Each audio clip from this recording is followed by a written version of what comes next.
ইলেকশনকে মাথায় রেখে আমাদের এই জুবলি মোড়ে কন্টিনিউয়াস আমরা নাগা করছি। তো এখানে আমরা কালকেও কিছু সাকসেস পেয়েছি, কালকেও কিছু পেয়েছি।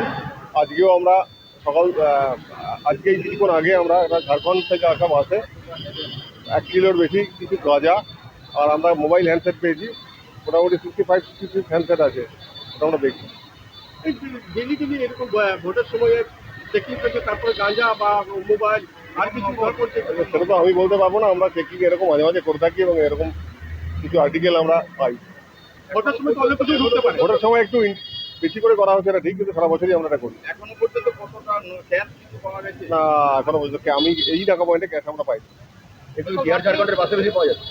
হ্যাঁ, বিহার ঝাড়খণ্ড থেকে আসা বাসে আমরা এখনো পর্যন্ত পেয়েছি। কাল রাতে আমরা 10 কিলো 100 গ্রাম গাঁজা পেয়েছি। কেস হয়েছে, ইনভেস্টিগেশন চলছে। হ্যাঁ, ওটা ওইখানকার বাস।